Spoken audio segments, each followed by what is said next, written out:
Good evening, folks. Happy Tuesday to you, and thank you for coming back and joining me tonight here on Next on the Tee. I'm your host, Chris Mascaro, and tonight we're all in for a treat because I've got three guests that I'm very excited to share with you, all fantastic. And my first guest, is going to be PGA Tour Pro Zack Sucher. Zack is making his way back out onto the PGA Tour following some injuries. You look back on Zack's career, he won the 2014 Midwest Classic on the Web.com Tour, going all the way back to his time in college at the University of Alabama at Birmingham, won 7 NCAA individual titles, including the 2008 Conference USA Championship. He helped UAB to the team title as well, and he is one of the most decorated golfers in the history of UAB golf. So we'll talk about all of that and a whole lot more when Zack joins me here in just a few minutes. Following him, I'm going to get a return visit from top 40 under 40 instructor Travis Fulton. Travis has become a great friend of the show. He's got his own show, by the way, called The Stripe Show, which is broadcast over on Facebook Live. You can find links to it on his site, travisfulton.com. I'm going to get Travis's thoughts on this week's U.S. Open. We'll see what he expects to see from the golf course, who he expects to see on the leaderboard come Sunday afternoon. And we'll also talk about Bryson DeChambeau and his single club length technique. And Travis is a big fan of Bryson, so we'll hear his thoughts on if that could work for all of us or if that may be something that just belongs with Bryson. And we'll talk about that a whole lot more. Travis is going to be along with me a little bit later on in this half hour. And then we're going to round out tonight's show with a return visit from our great friend and top 100 instructor Tom Patri. If you were with us last week, you heard Tom talk about how he was going to be out on property this week at Shinnecock Hills, helping to run the practice facility. So we're going to get a first-hand look at the golf course conditions and the setup of Shinnecock Hills. So we'll talk about that, get his impressions. We'll also talk about course strategy, right? What's it going to take for someone to win out there this week? So we'll get his take on all of that and a whole lot more when Tom joins me a little bit later on in the hour. So, folks, a lot more great stories and information coming your way tonight on this edition of Next on the Tee. Thank you so much for taking time out of your night and choosing to listen to this show and taking the journey with me over the next hour or so. Before we get started, I want to continue to remind you about our good friend Matthew Lawrence and his show Backspin Golf, which airs Sunday mornings from 8 to 9 a.m. Eastern Time. It's my regular Sunday 8:03 a.m. tee time. It is broadcast over on WLXG ESPN Radio AM 1300 up in Lexington, Kentucky. You can stream it live by going online to WLXG.com or doing what I did, which is download the WLXG app. You know how much I think of Matthew, and it's such a wonderful way to kickstart your Sunday mornings. Go check him out. Again, it's called Backspin Golf. His equally fantastic and 4-minute older twin brother Mitchell also has a great golf show that marries golf and travel. It's called Talking Golf Getaways, which you can find online at golfnewsnet.com or over on Audio Boom. He and his co-host Darren Bunch travel all over the world, and they let us know great places to play, stay, and even eat while you're there. Again, it's called Talking Golf Getaways, and you can stream it on golfnewsnet.com or over on Audio Boom. And folks, as you know, we are sponsored by the French Lick Resort. Let's hear a word from our good friend Steve Rondinero about all the great things they've got going on up there. Play legendary golf at French Lick Resort, the only place in the country where you can play courses by 2 Hall of Fame designers on the same property. Our Pete Dye and Donald Ross courses offer 2 very different challenges. Experience them both and save with our Hall of Fame package. Our 2 historic hotels are unique as well. Cap it off with a fun visit to the French Lick Casino. Check us out online at FrenchLick.com. Bring a group and save even more. Play legendary golf this season at French Lick Resort. Yeah, folks, be sure to go online to FrenchLick.com to see for yourself what a wonderful place they have up there in French Lick and to book your stay as well. And, folks, you've heard me talking about Club Hub sensors over the last several months. It's the best portable shot tracking and swing analysis golf device out on the market because other shot trackers tell you what happened. Club Hub's going to tell you what happened and why. Take the progress that you make over on the practice tee directly to your rounds with the only device of its kind that can go on the course with you. I have Club Hub sensors on all of my clubs. They screw right into the tops of your grips, and I can tell you, since I've put the Club Hub sensors on my clubs, I've learned more about my swing and all of the data surrounding it than I've learned over the 40 years I've been playing the game. Because not only do you get GPS distances to the hazards and the green, But after your round, you can look back at the images and the layout of every hole in the course that you just played and see exactly where and how far you hit every shot. Another GPS tool in the market captures that and lets you go back and review your round the way the ClubHub app does. It's available for Androids or iPhones, and the app keeps track of your swing speed of every club in your bag, your tempo, your angle of attack, plus you get a 3D view of your swing as well. And again, no other rangefinder can do all of that for you. Go over to clubhubgolf.com and order your set of ClubHub sensors today and enter the coupon code NEXT to get 10% off of all products at checkout. Again, clubhubgolf.com, enter the coupon code NEXT, and you're going to get the best GPS and swing analysis tool on the market for a great low price, and you're going to see your game in a whole new way. Please also check out our friends at the Bobby Jones Apparel Company by going online to bobbyjones.com. Their summer collection is out, and the shift in seasons is an opportunity to change things up layer upon layer. They've added some great details, fresh colors, new additions with genuine, enduring character. They make style easy. Find carefully coordinated outfits in a variety of colors and options by going online to bobbyjones.com. All right, now joining me here on the French Lick Resort guest line is PGA Tour Pro Zack Sucher. Let me give you some background on Zack. He is from right here in Atlanta, Georgia. Played his college golf over at the University of Alabama at Birmingham, where, like I said a moment ago, he was one of the most decorated players in school history. Won 7 tournaments while he was there, including the 2008 NCAA East Regional and the Conference USA Championship. He holds a school record for low round with a 62 at that 2008 East Regional. He was the 2007-2008 Conference USA Player of the Year, and he was named All-Conference his junior and senior seasons, and he was a 2-time All-American as well. Turned pro back in 2009 and played out on the NGA Hooters Tour. Moved over to the Web.com Tour from 2011 to 2014 and got his first professional win at the 2014 Midwest Classic, winning that tournament by 3 strokes over Aaron Watkins. Finished 14th that year on the Web.com Tour Finals, earning his PGA Tour card. And according to his profile on PGAtour.com, he's done some pretty interesting things outside of the game as well, which we're going to talk about in a minute. And I am honored he is with me here tonight on Next on the Tee. Hey, Zack, thanks for coming on the show. Oh, thanks for having me. So, Zack, there's a lot of things I want to get into tonight, about your time at UAB and out on both tours, but a couple of things on your PGA Tour profile page caught my attention when I was doing the research on your background. First, it says, you used to perform in a Backstreet Boys cover band. Tell me about that. Well, that was, we were going through all their bio questions to start the year, our first time on the Web.com Tour. I was having some fun with my caddy. We were thinking up some pretty good things to say, and that's probably my favorite thing I put on there. It's not true. It's more like a dream. But I've had some pretty fun interviews since then, which has been nice. Good for you. Okay, so that begs the question, because something else, it also says that you wrestled an alligator. Is that true? Well, okay, so I've spent most of my life in Mobile.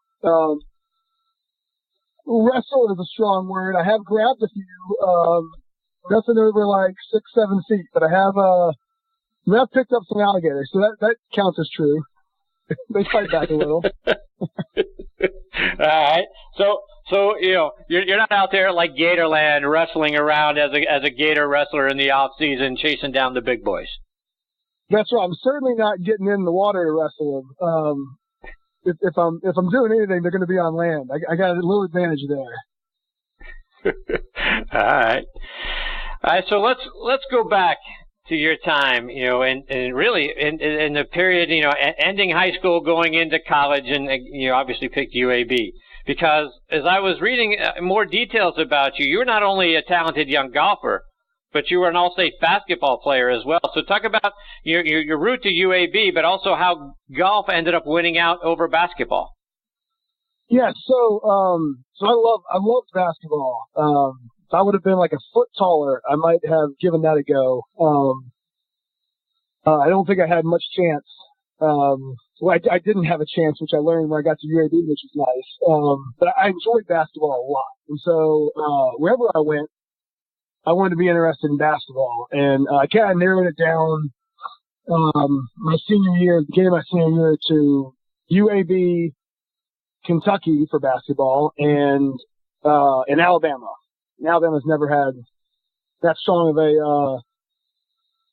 a basketball program. They're getting better. But that year, I went to my visits everywhere, and I loved UAB. But they were not nearly as good at basketball as Kentucky, obviously.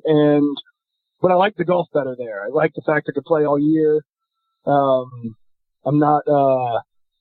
like to play golf every day, and so I didn't want to sit those months out in the snow and hit golf balls indoors. Didn't seem very much fun. And the NCAA tournament came around, and that was the year UAB knocked off #1 Kentucky. I think it was the round of 32, I think. And I was like, all right, that's it. UAB is awesome at basketball too. I'm going. And so that was kind of the decision to go to UAB. And golf was always going to be ahead of basketball. I knew early enough that I didn't stand much of a chance at 6 foot and not that fast. I didn't stand much of a chance in basketball. Golf was obviously the right choice for you. You had a lot of success at UAB. Several tournament, individual, and team titles came your way, including winning the individual and team Conference USA Championship back in '08, like I mentioned in your intro. Had to be a huge thrill for you and your teammates. Absolutely. I always felt like at UAB we were really close to being awesome.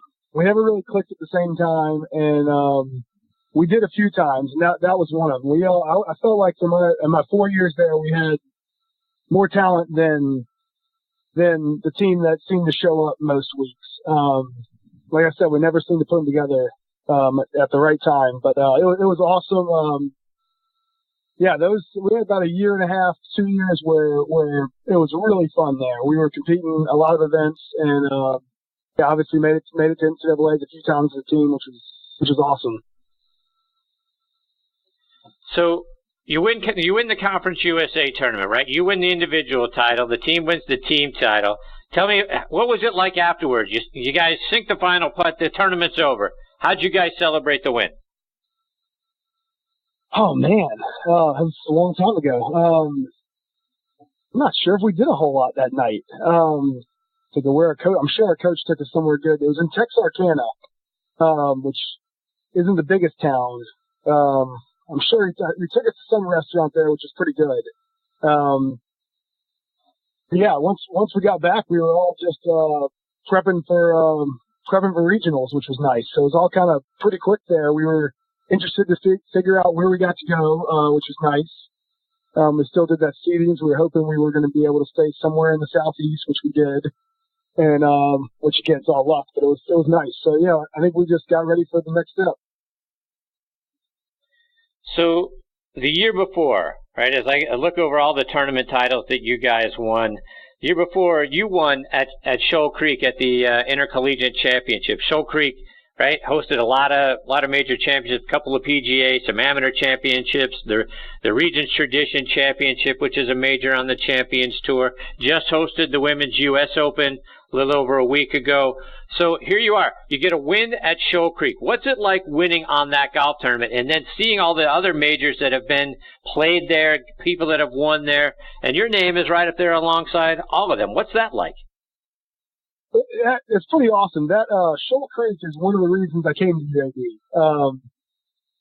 One of my favorite golf courses, definitely my favorite in the state by a landslide. And like I said, it was one of the reasons I came to UAB. I had played it once before I signed, and when I came for my visit, my coach is rattling off all the courses we played here, most weeks, and when you mentioned that one, I was like, oh man, there's a good one to play every week. So I've loved the course for probably 20 years now. Enjoy reading all the history about it, and so it's nice to know that you can play well on a tour caliber golf course in college, which is great. We played a lot of easy ones. We played more easy courses than we played ones that even par to 5 under will win. So, Zach, looking over some of the other guys that have played their college golf at UAB, obviously Graham McDowell sticks out. he came along there a little bit prior to you. But have you gotten to know Graham, and have you been able to spend some time with him, get his advice and counsel over the years? A little bit. I've played with him once. I'm hoping to play with him a lot more this next year. He doesn't play in nearly as many events. Since his major win, he plays in more of the big events, the ones that the rookies out there don't get into. But I've seen him a few times. Talked to him. He came and talked to the team while I was at UAB, and I've talked to him a couple times since then. And he's a great guy. Hopefully, I'll play a lot more golf with him ahead. And he's set to be inducted into the UAB Athletics Hall of Fame a little bit later this year. And following this year, the next Hall of Fame class isn't until 2020. Looks like they're going about every other year. But you got to be up for consideration for the for the Hall of Fame, right? Based on all the things you've done and you were able to accomplish while you're there. Is that something on your mind? I got to imagine that phone's got to ring for you at some point. Absolutely, I sure hope so. It'd be quite an honor. I haven't thought about it much. I'm pretty laid back, and so like I said, I hope so. But it'd be great if it happens. So as you left UAB and continued on with your golfing career, you made your way up through the Hooters Tour, onto the Web.com Tour, and in 2014 you got your first professional win there at the Midwest Classic over a very good field that included not only runner-up Aaron Watkins, but also guys like Jason Gore, Rod Pampling, DJ Trahan, Brant Jobe, just to name a few of the guys that were in the field that week. And your opening 3 rounds, outstanding, 66, 63, 64 on a Jack Nicklaus course there at Lionsgate. Talk about what you remember from your first pro win. Oh man, I remember a lot from that week. I'm sure I could take you through every shot.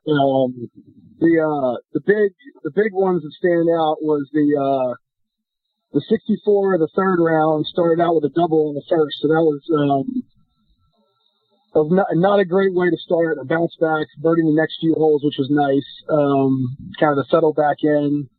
And what I remember most is the final round. It went from playing really easy the first 3 days. It wasn't. It was a favorable wind. It wasn't that windy. Greens were soft, rolling good. And the last day, some wind came up, went the other direction. It was blowing probably 25 all day, and it was just a grind. The final round, I think I shot even par or something the last day, one under, something like that. Right. And I think there were, it was so windy. It was kind of nice. There wasn't many good rounds to be had, so there wasn't much catching up, which is great. I think Zach, we made the turn. We talk an awful lot about the mental side of the game on this show, and as you mentioned, doubling the first hole in the third round, yet still coming back and shooting 64. How did you mentally adjust? You go out, obviously not the way you wanted to get your round started, or no one wants to double any hole, right? How did you get your mind right after making double to bounce back and have an outstanding round after that? Well, I think the next few holes helped a lot. The first hole was hard. It's not double hard, but it's a difficult hole, one of the harder ones in the course. And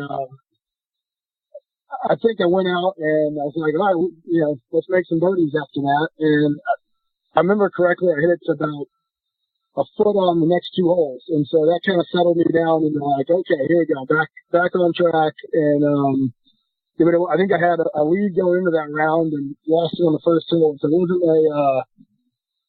wasn't like I said, it wasn't a good start, but the next 2 holes helped to settle me back into playing more comfortable golf. And Zach, being out on the Web.com Tour, obviously the sort of season within the season, if you will, right? The goal is to get into the top 25. So that you can get your right. PGA Tour card. So sometimes you're in a tournament within a tournament, right? You can secure one of the top spots with a top finish. And as I was looking back over your year there, you found yourself at the DAP Championship a couple of years ago, and you needed a top 5 finish to secure your standing in the top 25. Go through that tournament. You're there on 18 in the final round, needing a birdie to secure that top 5 spot. And it was a pretty packed leaderboard. You make birdie, now you're good and everything is fine for you and you're getting your tour card. If you make bogey, though, things could go the other direction for you. So you're standing there, set up after a good tee shot in the middle of the fairway, but left to the hole is death. Birdie is still right in front of you. How do you keep the negative thoughts of, oh my goodness, if I go left here, I could really cost myself, but if I can make birdie here, I can secure my spot. How do you focus on the positive? Because you hit a heck of a golf shot, and then you end up making birdie and securing your spot. How do you get your mind right to block out what could go south for you and focus on the birdie you needed in front of you? Absolutely. That was one of the craziest days that I can remember playing golf. It was the final group was me and Bryson DeChambeau out there, and we kind of battled all day long. We were always, a couple ahead of the pack, and it's an odd feeling, not necessarily trying to win an event. Like I was obviously trying to win, but it's an odd feeling thinking like, at the end of the day, top 5 gets the goal done. I mean, the main goal of those 4 events is get to the PGA Tour, and so it's a weird scenario because almost the whole year you play to win every tournament. And then to get into, one of those fields where somewhere between 30 and 35,000 will secure your card guaranteed. And, so it was odd. The whole day was pretty odd. And the last hole that's probably the most pressure I've ever felt in golf was that last shot, knowing one shot is a difference in, I think it was a huge tie. If I parred, I think I still finished tied for 5th with like 3 other guys. And if I bogeyed, I dropped to 9th, which, the money drops off so fast that leaves a lot of work to be done the next few weeks. And so, on that, and, it was a perfect number, which is great. Under the pressure, having a number that's, a club you can just go after is fantastic. There wasn't any backing off of it or, trying to feel something in there. It was just smash an 8-iron and which is great. I think it's so much easier to swing hard under pressure. So, I think, I don't know what I secured right in my head. I was feeling the pressure. So, obviously it worked out. So to that end, right, when you find yourself in those situations, obviously you found yourself in those situations a bunch of times in college with the wins that you had. Here you are presented with an opportunity to achieve what your goal is all season long, to get your tour card. But from a mental standpoint, are the negative thoughts coming into your head? Do you have a way to protect yourself or shield yourself from those thoughts? How do you keep your mind right? I think it's just one staying focused on whatever your game plan was. We didn't hit that round. There wasn't many drivers to hit that round, but we never backed off and said this is the safer play. It was always just stick to your target lines on the hole, and I think that's the first thing is not letting emotions get the better of you and playing safer than you normally would. Or playing more aggressive than you normally would, but to play consistent golf. Number 2, I think just having a good caddy that keeps it light is huge.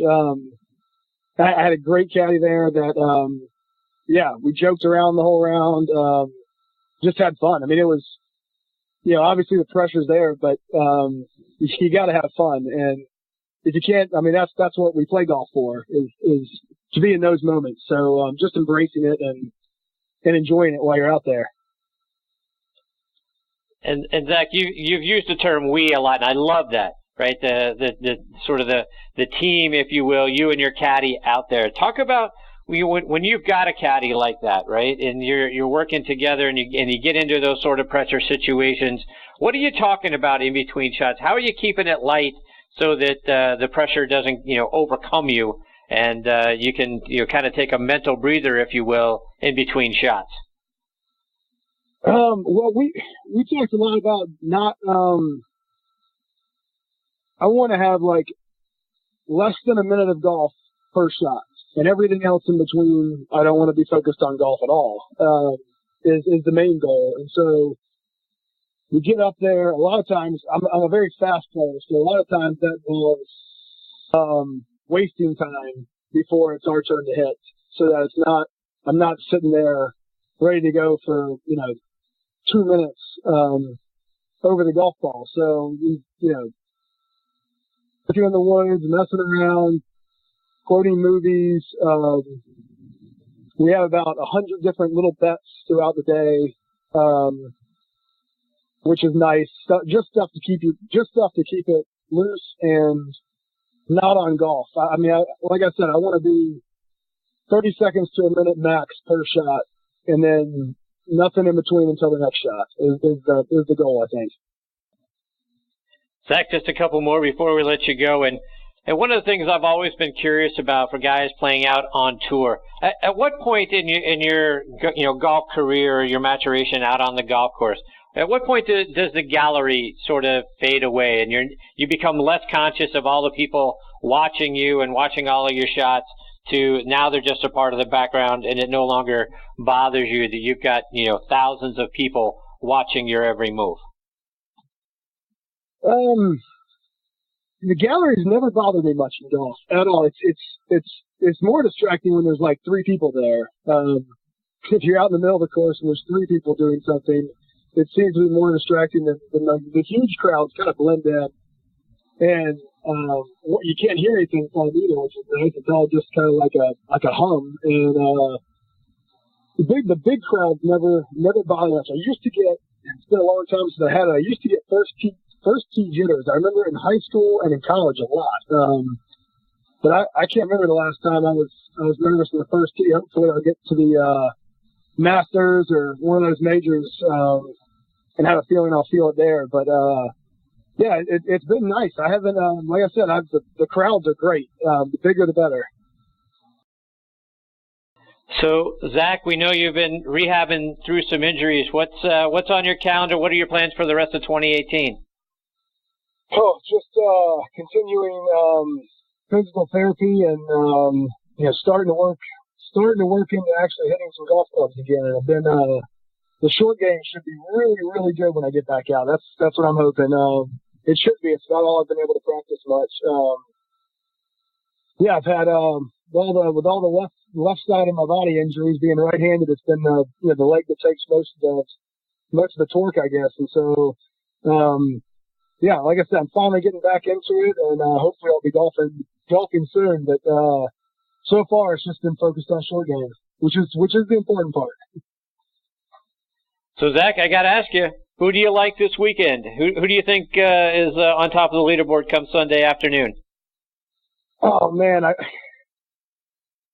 gotta like Dustin Johnson after this week. I know they're talking about that whole no one's won the week after they've won for a U.S. Open yet, but it looks pretty impressive last week. And I mean, that place, I played there a couple times. It's a pretty hard golf course, and he made it look easy. So yeah, if I was putting money on it, it'd be on him. So, Zach, let our listeners know, how can we stay up to date with all the things that you're doing, whether we're following you online or it's on social media? Man, social media, I'm starting to post more, which I'm working on.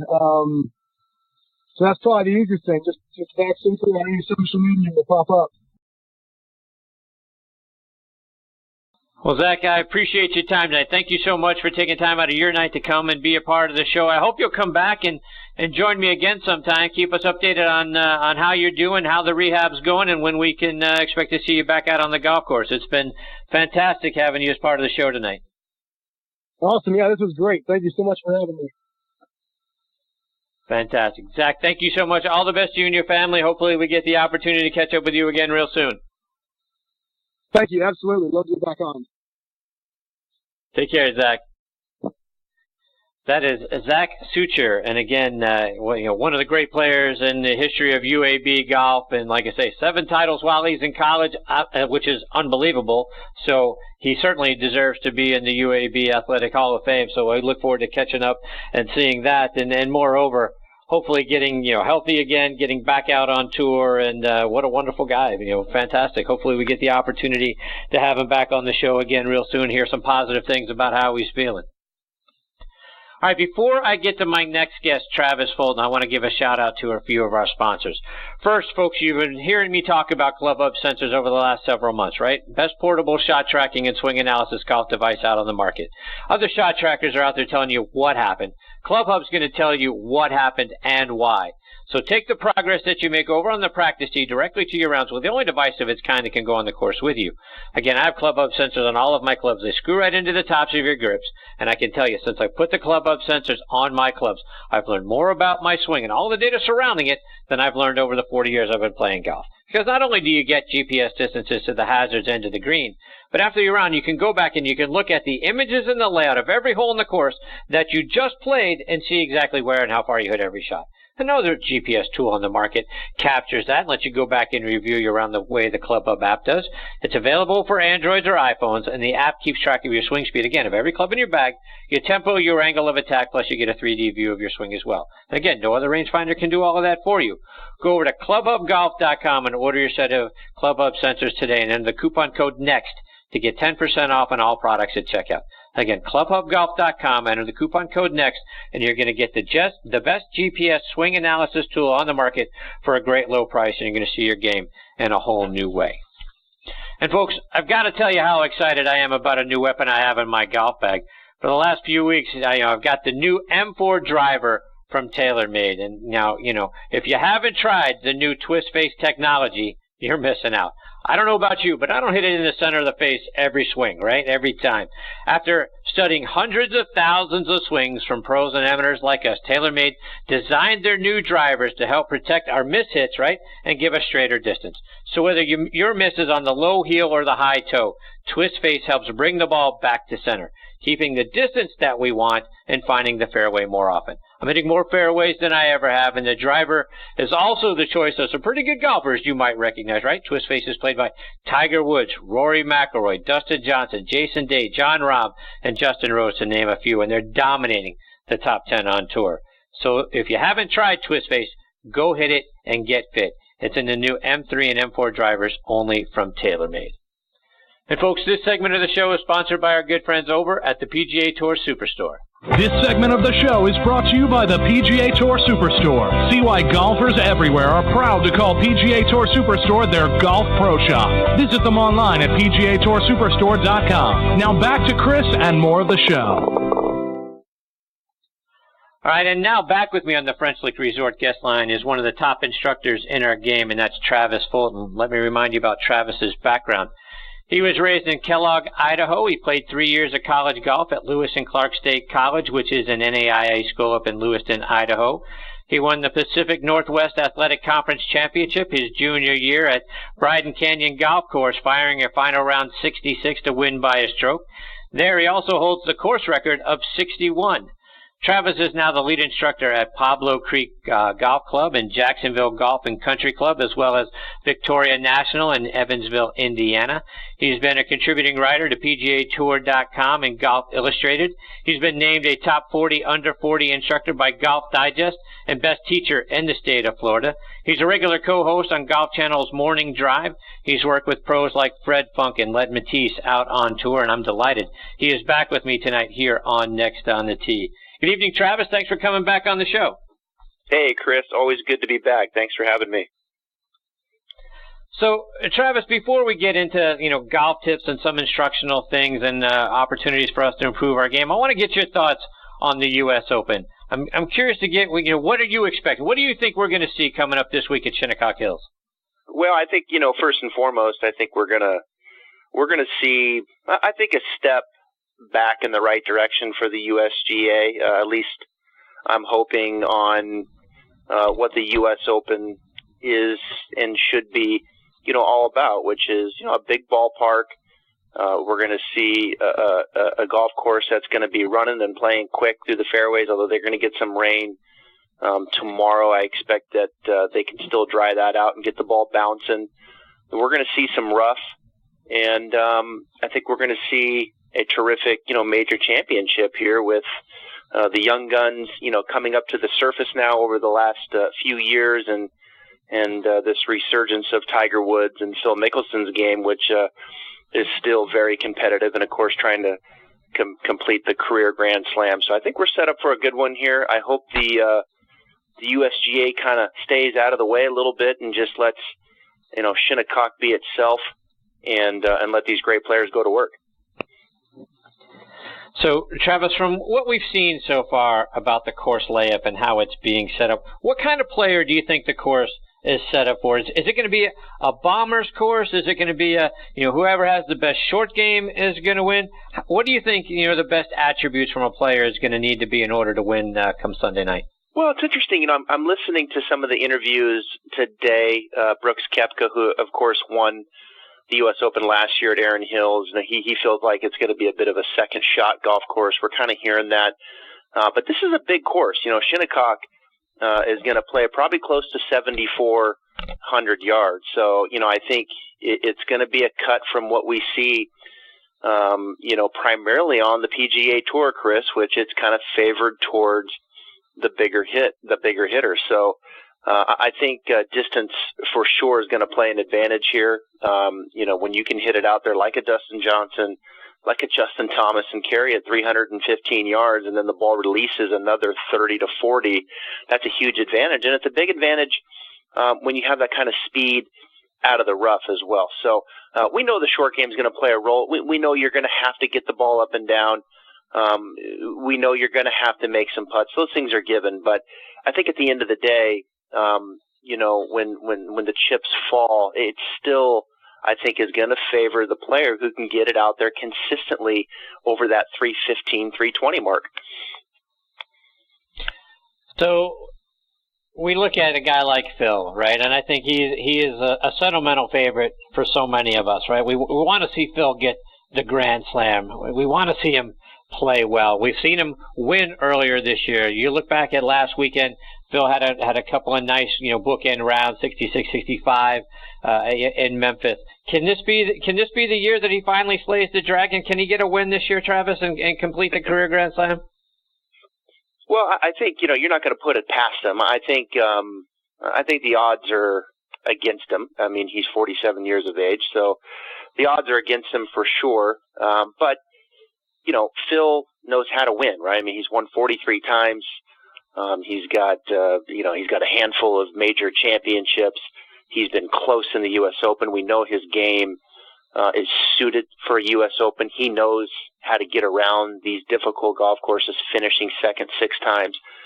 So I wouldn't put it past him. It just takes 4 solid rounds for Phil. Can he keep the ball in play in front of him with the driver? Can he continue the excellent ball striking that we've seen from his iron game? We've seen a little bit of a boost in that, the work that he's put in with Andrew Getson. And can he continue to putt well? So, I wouldn't put it past him. It would be a heck of a story, right? I mean, for Phil Mickelson, the second best player, of the last, certainly of the Tiger Woods era, it would be a terrific story to see him come out and complete the Grand Slam. I'm for sure the sentimental favorite. Travis, I want to get your thoughts on one of the holes that I find most intriguing out at Shinnecock, and it's the par 3 11th hole. Only 160 yards. It's uphill to a crown green. Lee Trevino called it the shortest par 5 in golf. And oh, by the way, out there, right, the wind can come from any which direction. So when you're standing on a tee like that, right, you're looking at an uphill par 3, 160 yards. You can barely sort of see the top of the flag. You've got a bowl green. How do you approach that shot? I think those are the types of shots. Those are the blind tee shots, right? And it's difficult. And I think that's where you really have to know what your distance is. And you've had to demonstrate to yourself a number of times that this is how far I can carry an 8-iron, right? Or for some players, it might be a 9-iron. And for an amateur player who's playing a similar hole, it might be a 7-iron. Whatever the case may be, we have to be, relatively dialed in on how far we're carrying the irons. And of course, these tour players know, right? They know within a yard, when things are on a flat carry type of situation, how far that ball is going to carry. Now, when it's uphill, they have to factor some of those things in as well, but they're able to do that with their caddy. So I think you have to really trust the distance.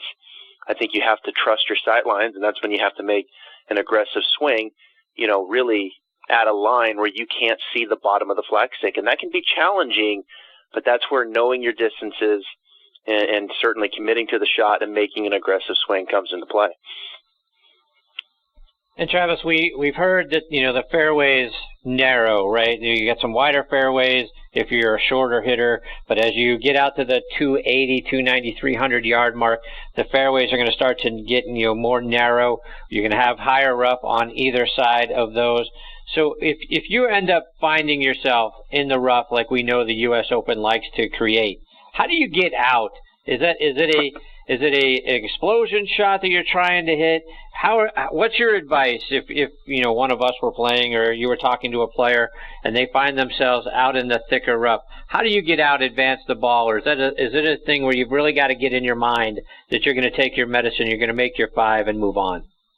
Well, I think if you're talking from the fairway, when you start getting into that primary rough, like we're going to see at Shinnecock and some of the really troubled areas, even the best players who have advanced types of club head speed, they're going to have to take significant loft. And if the lie is so severe, they're going to have to take their medicine, right? I mean, you can't advance the ball reasonably into consideration where you can get the ball up in an area where you can, be in a position where you can then get the ball up and down. So if that probability is not in your favor, where you think you can advance that ball and get into a safe spot, well, that's when you got to take the medicine, and you've got to take a higher lofted club and get it back out and play.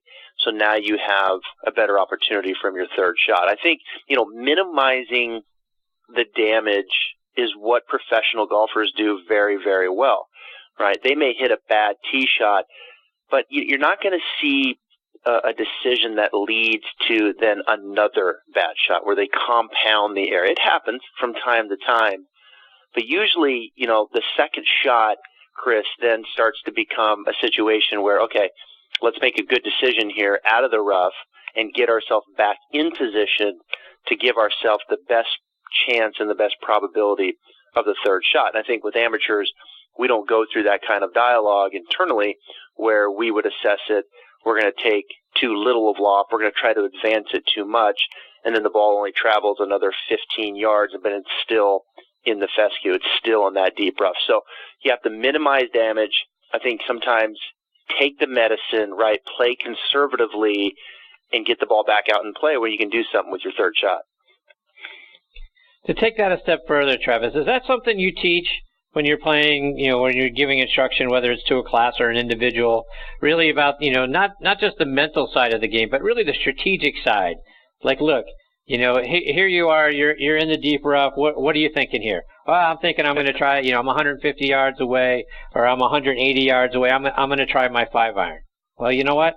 5-iron's not going to get you out here. The better play is this. Do you work with your with your students to try to strategize their way around a golf course, and like we said a moment ago, take their medicine when you've got to do it, and then go attack another hole? Yeah, absolutely. Yeah, absolutely. When you're out there, with your students, you're constantly trying to create a situation where you don't just overtake the decision making. You try to put your student in a position where what would they do here, right? Let them get to the ball.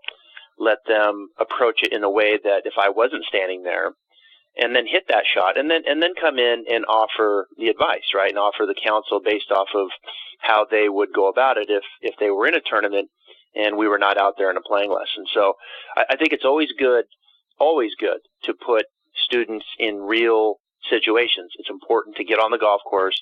It's important to see what changes on the golf course versus the time that you're spending at the practice facility, not only from a technique standpoint, but what is happening from a decision-making standpoint, from a course management standpoint, and what kind of direction can you give that student based upon what you know about their skill sets, what shots they're capable of hitting to make the appropriate decisions, especially in situations like we're discussing, which is in the rough, because it's going to happen. No one hits every fairway. We're going to get the ball in the rough. There's courses that amateurs play that have severe rough. And I think it's important that you minimize the damage and get back out and play. Travis, you've posted some really nice thoughts about Bryson DeChambeau and his technique. I think you're a fan of guys that do it differently, unconventionally, and have success. And I was curious on your thoughts on Bryson's technique. Is the single club length in the way that he goes about hitting the ball, is that something we should consider? Or is that just something we should marvel at because it is different and he has been so successful using it? Well, I marvel at it. I think, especially in today's age, Chris, it's easy to, really be affected by, what other people are thinking in today's social media world. And, I think Bryson is very confident in himself and in what he's doing. And he's been like that since, he was in college. When he won the NCAA, I think people took him seriously then, but I don't think they really put him in a position where he was going to be as successful as he has been on the PGA Tour. And I've been big on him since he's come out. I've always liked his game. I think he is sneaky long off the tee. I think he's an excellent iron player. The question always has been, can he settle in and be a better than average putter and around the greens? And I think he's been able to do that. I think he's really settled in nicely now with his technique. So, his approach to the full swing really, it comes from the Golfing Machine, which is, an old instructional book. It was kind of the attempt to look at the geometry and a bit of science before we had all the technology that we have today. Homer Kelly was a deep thinker, and I think had a lot of things right. And, one of the things that he always talked about in his book was, setting up in what was called an impact fixed position, which really means that you kind of unhinge that lead wrist. When you look at Bryson, he takes that lead wrist, he unhinges it a little bit, and then almost like he was putting, and then he takes that right forearm and he lines the forearm up on the same angle of the shaft. And to do that, you've got to stand fairly upright, almost a bit like Mo Norman, who was also, motivated by some of the teachings of the Golfing Machine. So the impact fixed position, unhinging that lead wrist, lining up the right forearm, standing the shaft a little more upright, really allows that shaft to return on that same exact angle. You can imagine if you sit the shaft very low, and then come into impact, that shaft would raise, right? We see the shaft raise at impact. Well, impact fix, it takes that raise of the shaft out, or the rise of the shaft out, and it really, in some regards, you can kind of argue, simplifies some of the movements that are happening through impact. The club face stays, very square to the arc, and he's mastered it. Now, he's taken it, I think, to a bit of an extreme with the single shaft in the irons and really matching that up, and he's proven it to work. And I have a lot of respect for people who, really believe in what they're doing, and they really put it out there, and he's done it at a very high level. The winning the Memorial is a big win, and I would not put it past him to be right up there on the leaderboard here at the U.S. Open come Sunday. One of the other guys that we've grown accustomed to seeing at the tops of leaderboards in majors is Jordan Spieth, and guy, he's been kind of quiet this year so far, Travis, outside of the Sunday run at the Masters. And I think it's been mostly due to his putting. Is a place like Shinnecock or a place like a major, is that a place where you can kind of pull it back together? Can you get yourself right at a major, or is that not the place that you would expect to see a guy who's been struggling with whatever aspect of a game, whether it's Jordan with his putter or something else, to be able to get it back together and get themselves back on a leaderboard?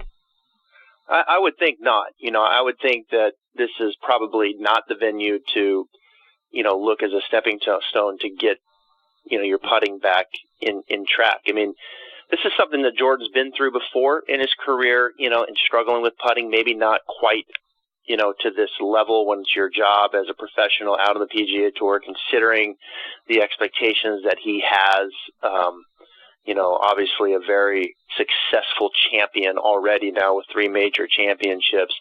This has been a big fall. You're talking about a player who was one of the best putters on tour, certainly probably the best from mid-range putting. I mean, it was incredible the run that he was on, from 10 to 15 feet.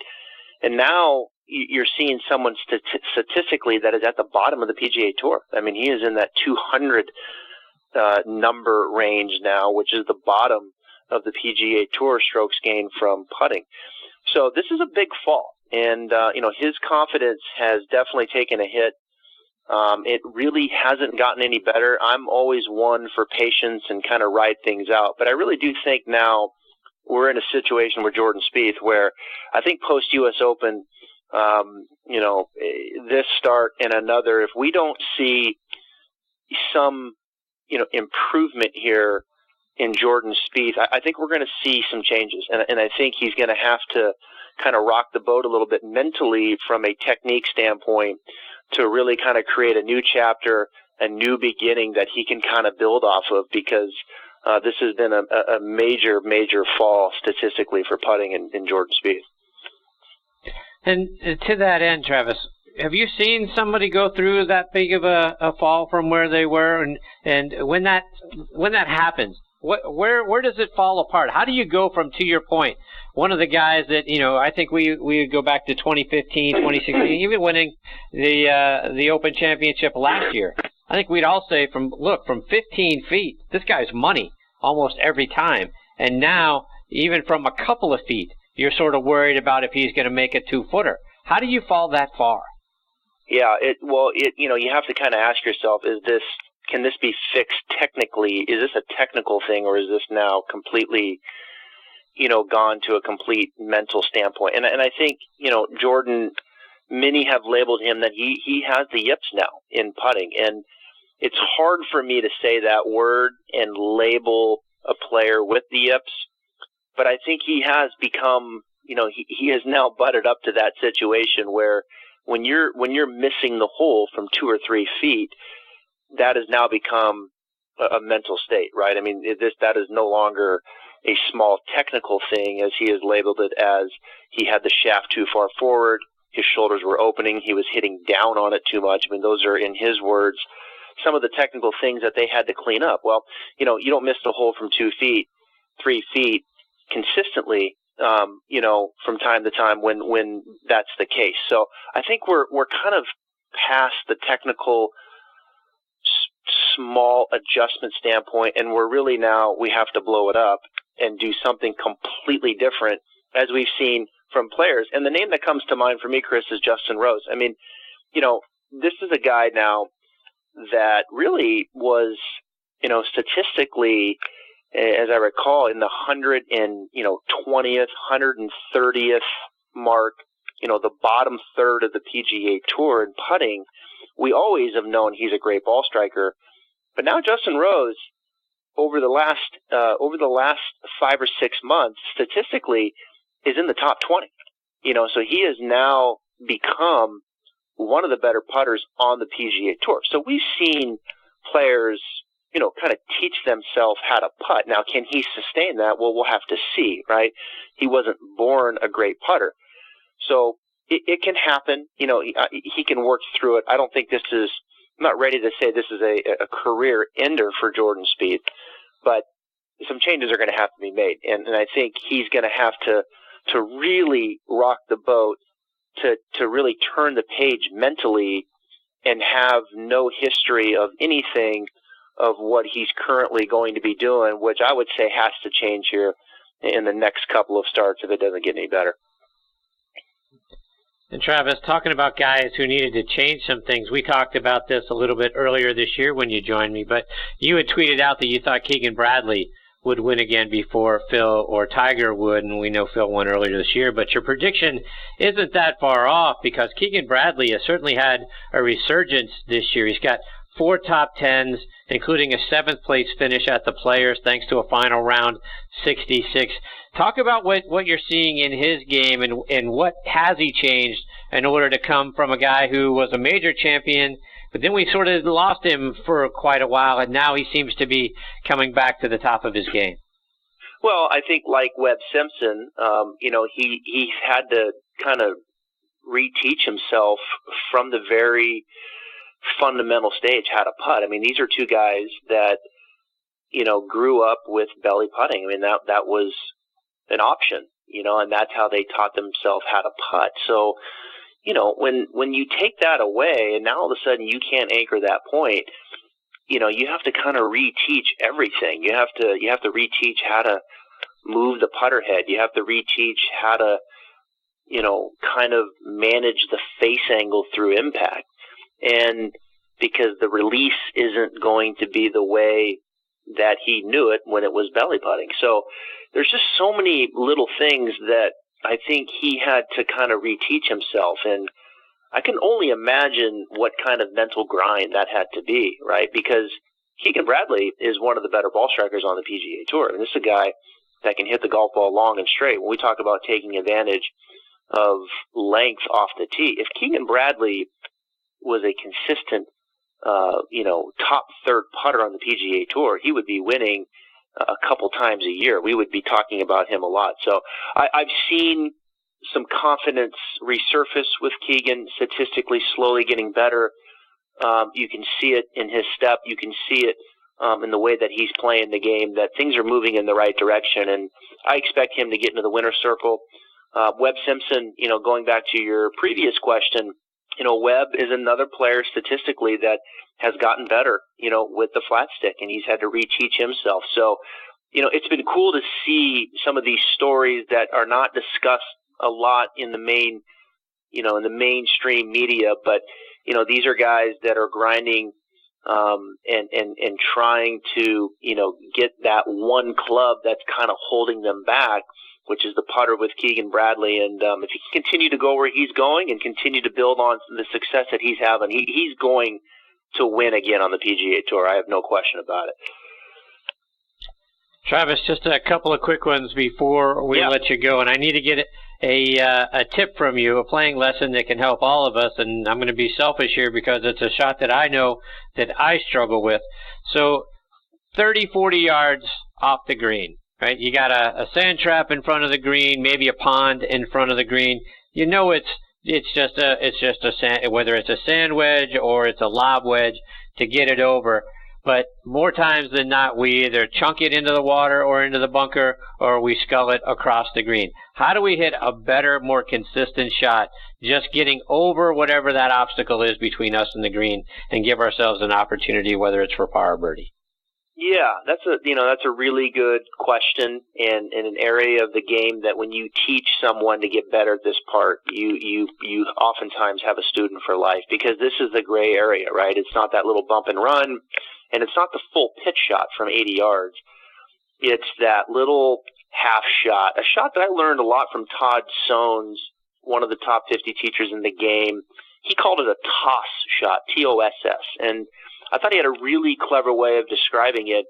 If you were to toss a ball, you can imagine your right hand and you had a golf ball in your hand. You would just swing your arm back, fold your elbow, and then from there you would turn and toss the ball underhand. What you wouldn't do is you wouldn't turn going back, right? If I was going to toss it, I wouldn't turn my shoulders and hips back. Now, if I was going to throw it, I would, right? I would turn my shoulders and hips, probably lift my lead foot up, take a step, and then I would throw it. And I'd have a lot more velocity. But if I was to toss it, I would just swing my arms back, hinge my elbow and wrist, and then turn my chest and throw it underhand. And I think that's how you got to approach those 30-yard shots.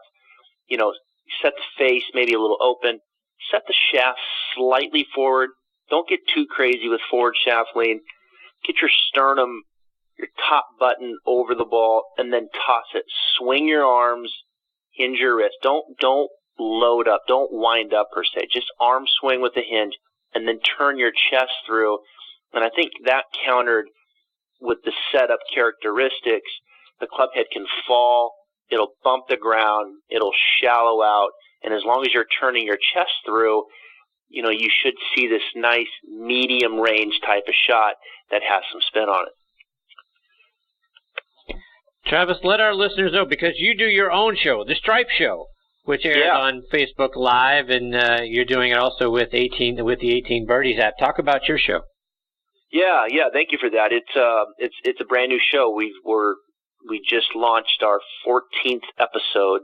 Every Tuesday, the new one posts on 18 Birdies Facebook Live, and then also it posts in the 18 Birdies app, which is a terrific app that has all kinds of cool tools to help you navigate the golf course. But yeah, the Stripe Show, it's an instruction show. It's a little bit different. We shoot the show completely on the golf course. We've moved it around a little bit from time to time. I heard you talking about PGA Tour Superstores ahead of time. We actually did the show live from PGA Tour Superstore in Jacksonville, celebrating Women's Golf Day last week. So that was a lot of fun.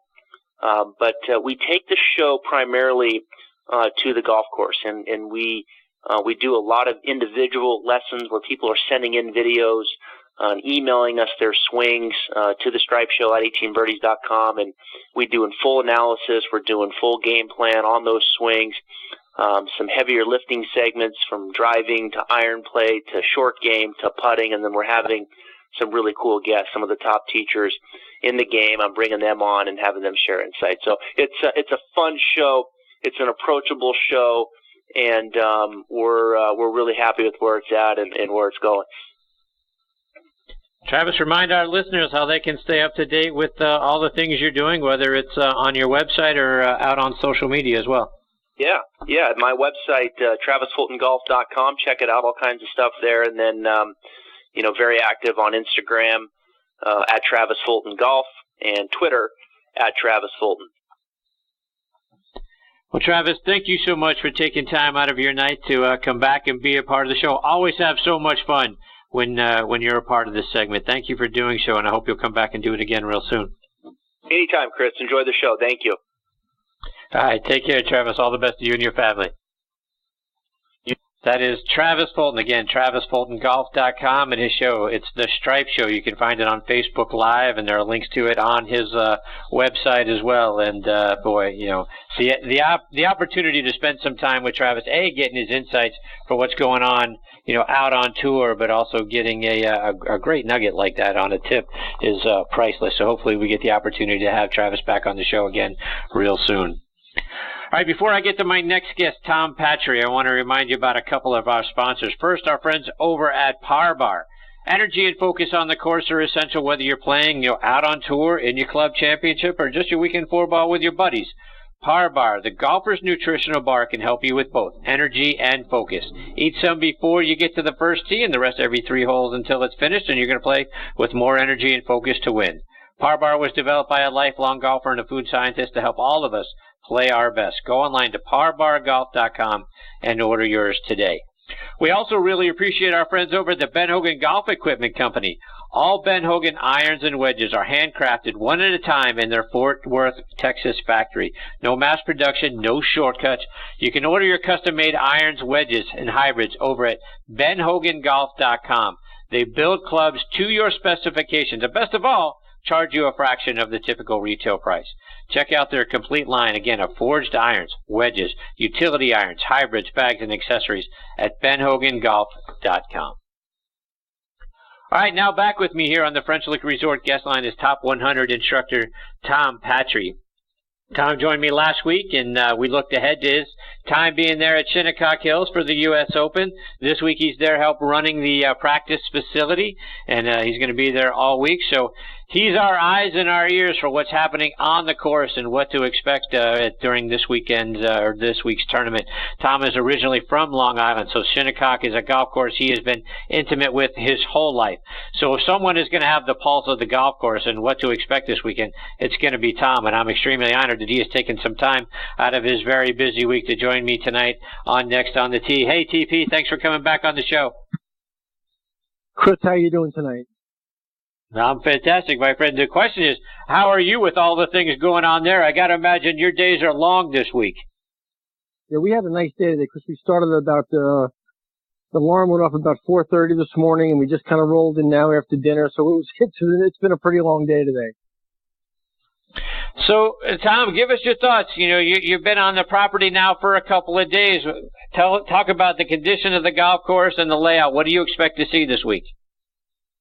Chris, the golf course is in great condition. It's a little bit wider than the past opens I've been here. I've been for each of the opens here. It's a little wider. We're supposed to get a little bit of rain tomorrow, which I hope doesn't happen because it'll soften it up. But right now it's getting firmer and faster every day. The conditions are perfect. The rough is extremely, extremely difficult. There's 3 step cuts, a primary, a secondary, and then jungle grass. It looks like Africa in the 3rd cut. And the putting surfaces are actually perfect. They've done a wonderful job preparing the golf course, and it was pretty windy the last 2 afternoons. If it gets windy out here during the weekend, it does not rain, it'll be an extremely, extremely difficult golf course. So to your point a moment ago, I saw the forecast for rain tomorrow. If they were to get the rain, if it does come through tomorrow, I got to imagine with the sub-air systems and all of that they're just going to suck that moisture right back out, right? So how long do you think it would take for the course to dry back out and get back to the firm and fast conditions? Well, I mean, Chris, the forecast is as much as 1.5 inches tomorrow. And if that's true, even with technology, it will not be... It'll not be completely dry. I mean, it'll be very dry. The golf course drains very well, but you're just a day before the event on Thursday. So if you get 1.5 inches tomorrow, it will affect play on Thursday and possibly part of Friday, unless you get extremely, extremely dry and windy conditions on Thursday morning. I think certainly the early tee times on Thursday morning, if it rains tomorrow, will have a little bit of advantage of keeping the ball in play off the tee. And certainly, seeking a few more pins a little more aggressively, at least in the morning wave on Thursday morning. So it could alter the course of play for Thursday AM, certainly. So if that were to be the case, right, and we get a much more receptive golf course Thursday and into Friday, who does that? Whose game does that play into? Is that a bomber's way because the shorter guys aren't going to get the roll, so the guy that can carry the ball the furthest is going to have a better opportunity to score well Thursday and Friday, or is the opposite true where it brings some of the shorter hitters back in because again there's only 2 par 5s out there, so it's not like the big hitters are going to be able to take advantage of all the par 5s out there. Who does it favor? Chris, I wasn't aware in 2018 that there were any shorter hitters on the PGA Tour anymore. Now, certainly, certainly Zach Johnson isn't Dustin Johnson. I get that. But, those guys are so good now, Chris, and they're all so long. I mean, respectively, I understand there's differences, but, I don't think it favors anybody. I think Shinnecock favors the person who's extremely patient, who's a shot maker, who can get his ball in the right quadrant of the green. Certainly, if you're hitting it into these greens with shorter irons, that's an advantage. I think it's going to come down to, and I have not seen the tee times for Thursday AM yet. It's going to come down to who has the morning tee times, and then it's kind of game on from there. Tom, you talked about the 3 grades of rough. Talk about the distance off the fairway. How far off the fairway can you stray before you find yourself in real trouble? Well, I think that goes back to my first point, Chris. The fairways are longer than they were at the last 2. The fairways are wider, than they were at the last 2 previous opens. The first cut is probably a yard and a half wide, and that's the primary, which it's not that difficult, but you can still, again, if you get wet conditions, you're going to have some flyers or jumpers out of that rough too, which will also be a problem. The second cut is pretty difficult. I mean, you're not going to really be able to advance the ball probably more than 100 yards out of it. And then the fescue, the third cut is absolutely impossible. You're lucky, first of all, if you can find the golf ball. And if you can find it, I'm not sure you can advance it back to the fairway or not, depending on what kind of a break you get. There are some conditions out there where we drop balls in that third cut, and you literally look down and cannot see the golf ball after you drop it at your feet. That cut is about, I would say, 5 to 7 yards off the fairway line. There's not a lot of room there. But again, that being said, the fairways are wider than the last time we played here and held it open here. I'm not saying they're wide, but they are wider. Tom, we all know about how the U.S. Open likes to set up the greens and the speed of the greens. What are you hearing about how fast the greens are going to be rolling this week? Well, I think they've kind of lulled into sleep the first couple of days, really, because they haven't really turned the volume up yet, so to speak. But the superintendent here is a very, very astute guy, and certainly I'm sure the USGA has a game plan for how they're going to progressively work into Thursday morning. I think they'll see the greens pick up a little bit tomorrow. I suspect that by game time, again, based on weather and what happens, they'll be in the 13 to 13.5 range, I would think, which is, somewhere between, linoleum and a tabletop. And the greens do have a lot of undulation on them. Some undulations are more severe than others. For example, 9 green and, 11 green are extremely pitched surfaces. If you get, pin high right or left or above, you've got your hands full on those surfaces, for example. And then the other thing that's great about Shinnecock is the greens that are not severe, they're very, very subtle, but they do move and they're hard to detect some of the subtleties. So there's some complexity out there, and you have to have your eyes open in your game plan and your putting surfaces mapped out very well before we start play. So, Tom, I'm curious, you're one of the best teachers of the game on the planet. When you're out on the practice range and you may be watching a guy hit shots, do you have to turn the teacher off in you, particularly if you happen to come across a guy who might be struggling a little bit with, this shot or that shot as he's practicing? Do you have to fight the urge to say, well, you know what, if you would just do this, you might be able to make that better? So, Chris, I'm here for a different reason this week, and one of the things that you have to respect is most of these guys have their coaches with them, and if it's not your guy, it's not your guy, and you got to keep your mouth shut and do your job and do whatever you're supposed to be doing on property this week. We've got not only the best players in the world here, we've got the best teachers in the world on the planet on this team, so these guys, most of them have their coaches with them this week. And certainly if they don't have their coaches with them, I'm sure they were with them last week, and they've already taken time to work out whatever their game plan is from a swing standpoint and from a management standpoint. I have some friends here this week who are teaching and coaching the game, and certainly we've had a few conversations, but, it's not my place to do that this week. That's not what I'm here for, and I don't have any skin in the game, so I got to keep my mouth shut. Tom, just a couple of more before we let you go, and we certainly appreciate your time. One of the things that I came across statistically for this week is that Matt Kuchar and Sergio Garcia are the only two players to make the cut in the last 5 U.S. Opens, which I find astounding based on, how good we know the field is. Your thoughts on those guys? Would you be surprised to see either one of those guys win come Sunday? No, I would be, listen, Sergio's got a Masters, and Matt Kuchar, we certainly well documented as a very good ball striker and somebody who controls his golf ball very, very well.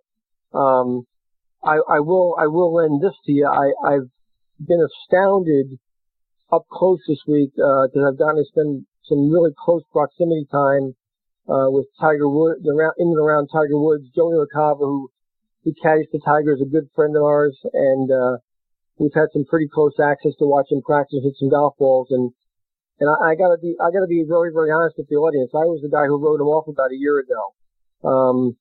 Watching what we've watched this year so far, and now watching it up close in person, I also got to watch him at Bay Hill earlier in the year.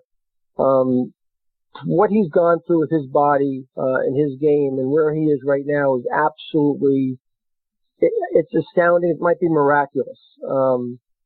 And the shots I've seen him hit this week in practice, and we've followed him a little bit on the golf course, If Tiger Woods has a B or B plus putting week, he could win by 5 shots. I mean, that's how impressed I am with what I've seen so far this week. Again, it's only Tuesday. It's the U.S. Open, and we may be getting a little bit ahead of ourselves in this conversation, but it's been extremely impressive what I've seen so far. I just wouldn't have believed this a year ago right now. So, Tom, one more before we let you go, and I think the fan favorite coming in has got to be Phil, right? I mean, the fans in New York love him. 3 of his 6 runner-up finishes in the U.S. Open have come right there on Long Island, back at Shinnecock in 2004, twice at Bethpage Black. He had a couple of really good rounds this past weekend, a 66 and a 65 to bookend his rounds there at Memphis. So, when you think about Phil Mickelson, do you give him a shot? Sure. I mean, how can you count out Phil Mickelson? He's one of the greatest players of all time. And obviously, as you said, Chris, his U.S. Open record is incredible considering he doesn't have a win. I think that's both a blessing and a curse. I mean, a blessing in the sense that he's obviously proved he can play U.S. Open golf courses very well. A curse in the sense that does he have too much pressure on him to get the 4th piece of the puzzle, on his mantle. Phil's got to know that the clock is ticking, and he doesn't have very many of these left, to take a run at. So he's obviously playing very well. He's played well all year. He's won already this year. Like you said, he played relatively well last week in Memphis. So I'm sure Phil's a very astute professional. I'm sure he's done his preparation, but boy, there's got to be a lot of pressure on him with the clock ticking. So, Tom, we got to get a prediction from you. Who do you think? Let me give you, give me a foursome. Who are the 4 guys that you think have a really good shot at taking home the title? I would think Chris Mascaro is number 1 in my book. Number 1. He's probably got a real. I wish he were. After you, Chris, I would say that again. I'm really impressed with what I've seen with Tiger this week. Nobody's talking about, and I can't believe nobody's talking about, including you, Chris, Justin Rose. I mean, look at how well he's played this year. The guy's a wonderful ball striker, has plenty of length, doesn't really have a weakness in his game, and he's coming off a lot of really close, recent good play. So he's certainly one of my 2. And then, I mean, there's so many guys that, are right there. I mean, Justin Thomas, Ricky Fowler, Dustin Johnson. You got to put all those names in the hat. Phil, obviously, I wouldn't discount like you said at all. God, it's just, it's such a log jam in the top 10. And then watch us all be wrong and some guy that's ranked, 111th in the world that qualified, walked through the qualifying, come up and win this thing. And, that's how crazy it can happen at an open venue. Who picked Brooks Koepka recently? Anybody? I know I didn't, Right. So we got a lot of golf to be played on a really hard golf course in very difficult conditions. But certainly those names I threw out at you are certainly guys that I would watch. And I didn't name Ricky Fowler as well. I throw him in there. So, game on Thursday morning and buckle up and put your seatbelt on and get a beer and some pretzels. You're in for a hell of a weekend, I think. So what do you think the winning score comes in at? Are we going to see something close to what we saw last year at Erin Hills with a minus 16, or is this a single-digit under par and you'll be happy?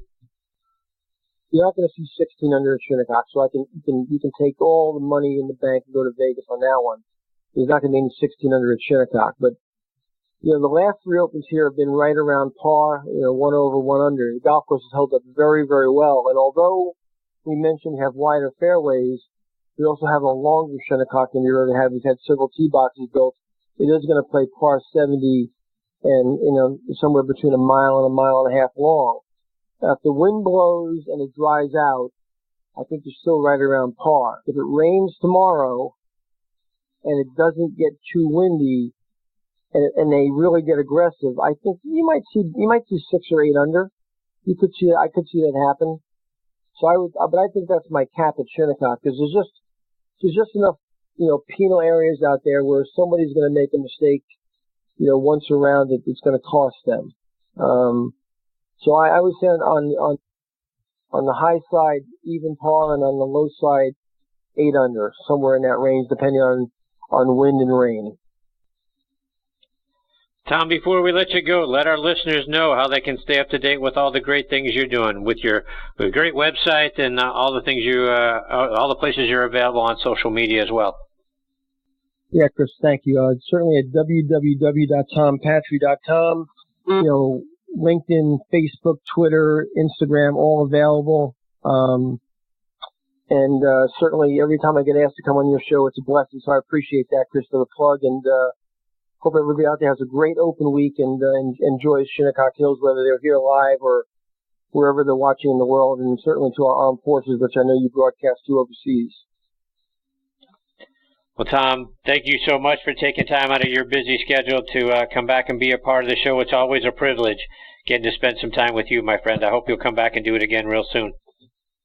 Yes, anytime. I appreciate you having me on, and hope I talk to you real soon. All right. Take care, Tom. Enjoy the week. Thanks, Chris.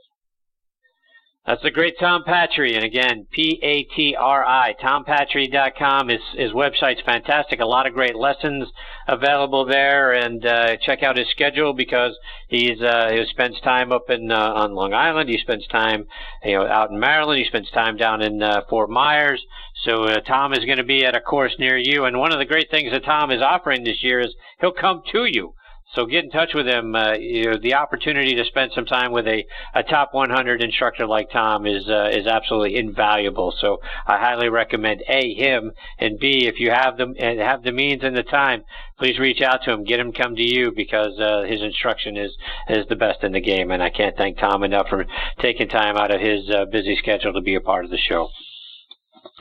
All right, folks, it is time for me to put a bow on this episode of Next on the Tee. We want to send out our thanks again to Zack Sucher, Travis Fulton, and Tom Patri for joining me tonight. And folks, please give me your thoughts. Check out our page over on Facebook, Next on the Tee with Chris Mascaro. Give me your feedback. If you've got a question for one of our previous guests or one of our future guests, please let me know. We'll be glad to get that question answered for you. Please also check out our website, nextonthetee.net. On there, you're going to be able to see who some of our future guests are going to be.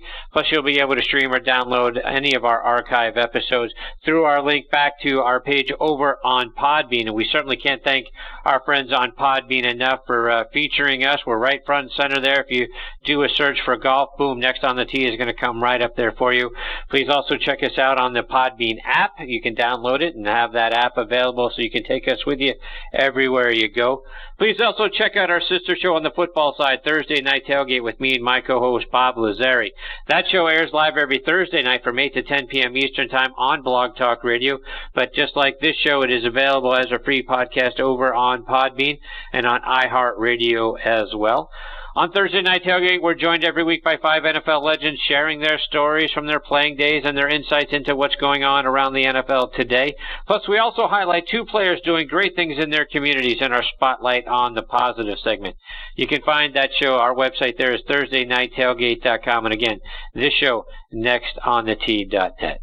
Folks, thank you so much for choosing to listen to this show today. We know you got thousands of podcasts and shows that you have the opportunity to listen to. We really appreciate the fact that you're making Next on the Tee one of them. Until next week, hit 'em straight, my friends. You've been listening to Next on the Tee with Chris Mascaro, where PGA and LPGA pros and top instructors and media members go to tell their stories. Join us the same time every Tuesday to hear more stories about the game we love from people who love sharing those stories with you. It's all about the great game of golf. It's all about the great game of golf.